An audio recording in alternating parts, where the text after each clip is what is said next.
due to the issues we had at Kennel Vale, mainly the data got corrupted.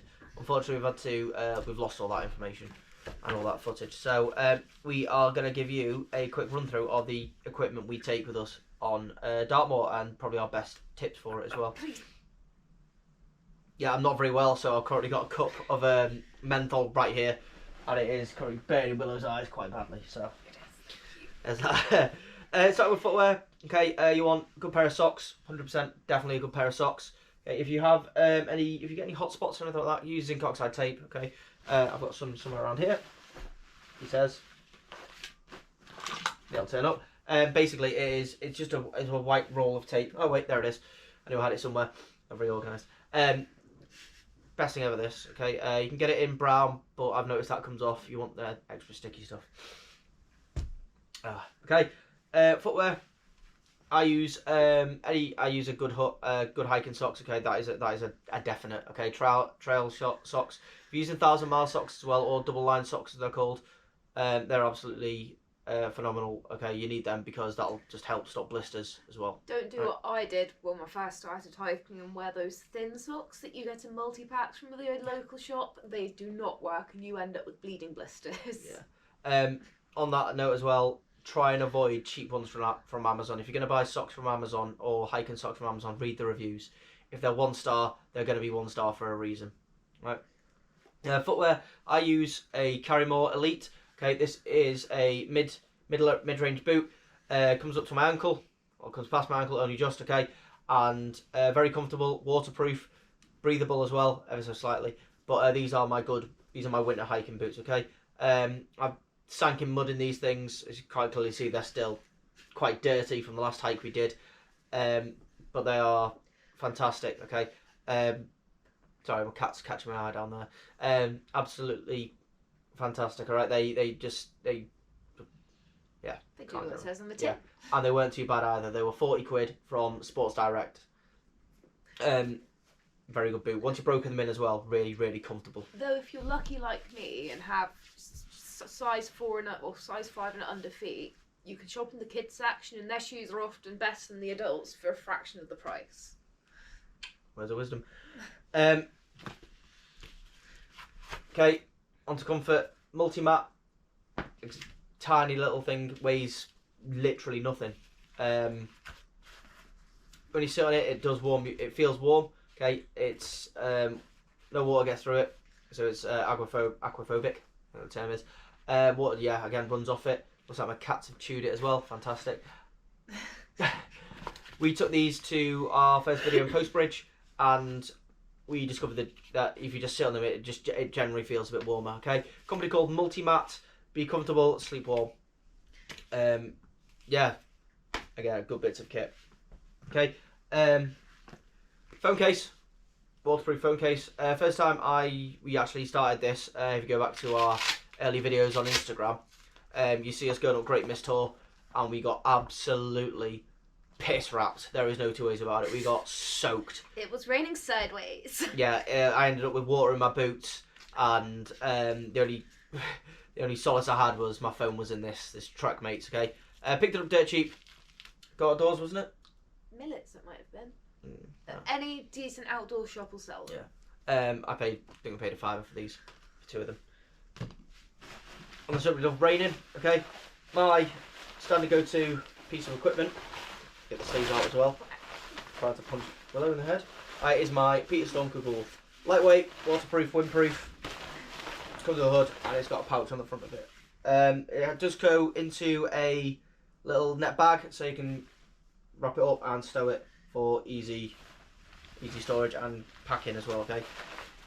Very lightweight, waterproof. Willow's got one in turquoise. Yep. Really good lightweight jacket as well. Okay, good for any sort of weather. Apart from obviously burning sunshine. On the subject of that as well, okay, waterproof trousers. This is how small they can get to. Always have a pair of waterproof trousers just on standby. Because if you're in the UK, and as you know, it's going to rain sometime. Yeah, I was on Dartmoor this week and I got absolutely soaked. And the equipment I had just wasn't up to scratch at all. But speaking of Dartmoor, Ordnance Survey map. Massive thing, okay? It folds out to as some people know, it just keeps on going and going and going. I have this with Dartmoor because I'm on there quite a lot, and also I have the app on my phone. Ordnance Survey map on your phone is great because you can easily plot your routes, where you want to go, how far it's going to be, and it'll tell you all the elevations. You can also find routes that people have done and maybe go in their tracks. But if they're doing it on Dartmoor, you'll probably get some odd Royal Marines who just love going 20 miles or whatever. Okay, but yeah, Ordnance Survey maps again is a bit of a must-have sometimes. Let's jump to that. Compass. Got to do any proper navigating. Okay, any good navigation. Get yourself a decent compass.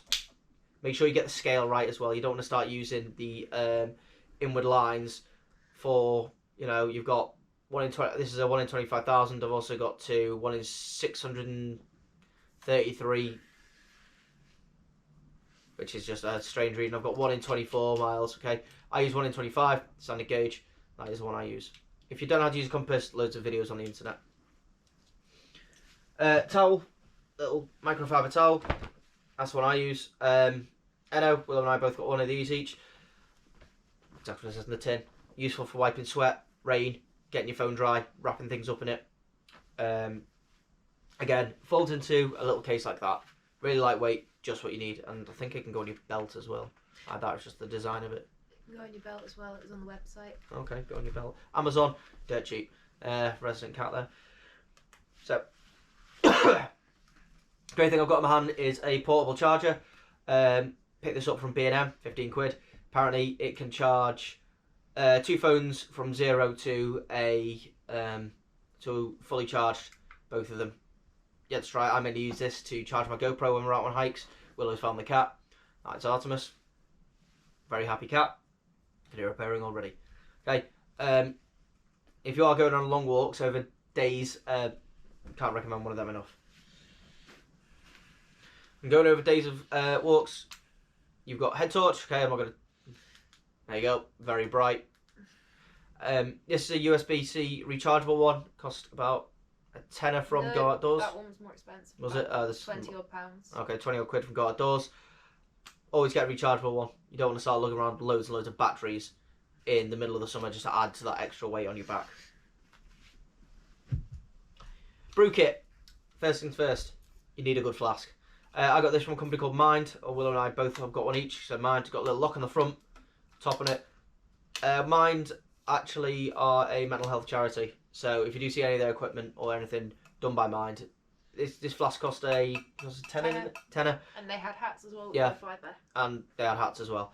This thing hasn't let me down yet, so I will keep using it until eventually it does break. Jet boil. Right, this thing is not actually a jet boil. It is everything a jet boil is, apart from the name of it. It is an APG Outdoors. I paid 40 quid for it. It's exactly the same. Okay, it's got the gubbins inside of it. It's got the burner. There you go. There's the rest of it. Got everything in there. Make sure you wash it out after pretty much every use, yeah. Though, else you end up with a weird aftertaste. Also, you don't really want it to rust. No. First aid kit. Okay. Always need a first aid kit no matter where we go. I have one in pretty much every single one of my bags. Prime example would be Sunday, an old lady fell over trying to climb a wall. I didn't see it, Willow did. Thankfully, first aid kit was at hand. Thankfully, it didn't have to come out either. Right, this is a pretty good one. It's got 2 pouches and it is absolutely rammed with useful equipment. Bandages, scissors. You can easily put one together as well. You can buy a load of stuff and put it together as well. But I find getting one ready made for you is a little bit easier. And then also, if you need to add anything to it, you can add anything you want to it. Yeah, paracetamol, Brufen if you're a bit older. Okay. Antihistamines. Yeah, bee stings as well. Spray for bee stings. Yeah, that's always useful one. Check the equipment though. Check what's inside of it because medical equipment can go out of date. I mean, last thing you want to do is get dirt in your eye and start using out of date sea line because it can possibly do more harm than good. Dry bags. This is Will and I got 3 of these for 20 quid, wasn't it? I used the bigger one, the 40 litre dry bag. That's what it says in the tin. Makes life easier to just put everything in there. Fit half of my body in that. Yeah, you probably could as well, you know. Wearing that. Yeah, it's so much easier putting everything in that. I know you can.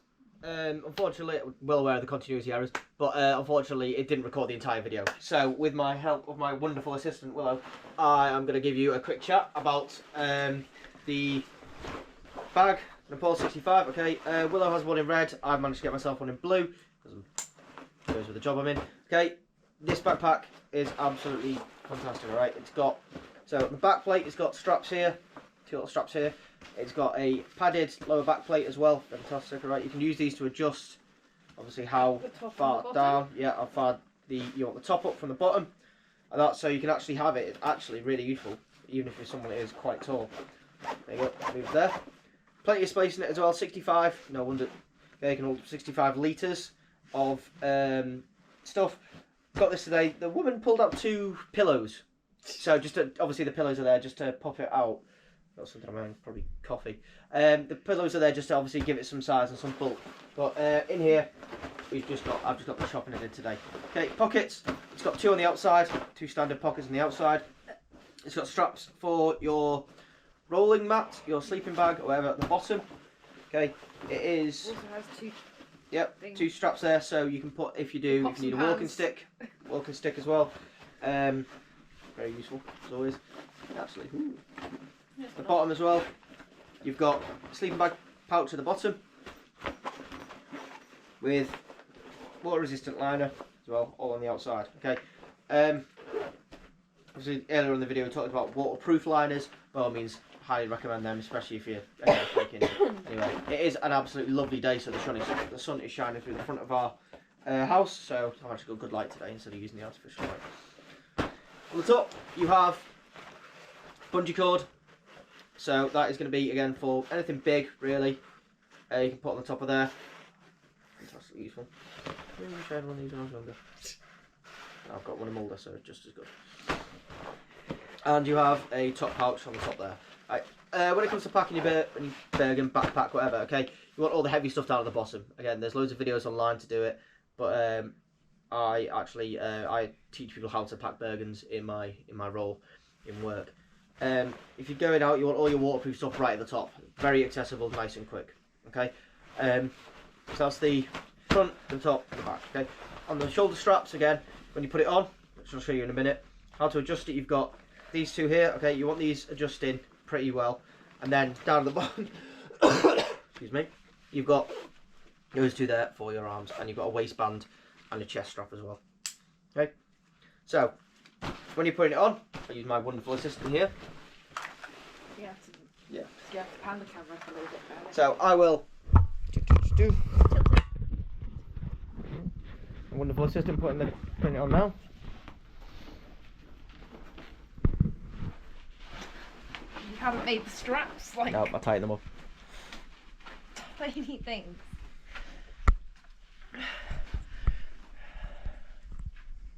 Yep, so we'll tag on it. Okay, so what you want to do is you're going to want to Stomach first. Yep, get the I'll dress back a bit. Get the back part done. So you want it around the waist. You need the waist relatively snug against you, so you can actually all the weight goes from your hips and it goes straight down onto your legs, so you're not putting too much weight on your shoulders. Now, just your shoulder straps. No, that's a chest strap, darling. Shoulder straps. You probably need to loosen them off, to be honest. Oh, there we go. Shoulder straps. And yeah, there you go. That is basically how you put it on. Obviously, with a chest strap as well. That'll be in case you're carrying heavy loads. That is how to comfortably wear it. Obviously, it all depends on how much weight you're carrying. If you're not carrying that much weight, you wouldn't need a bag.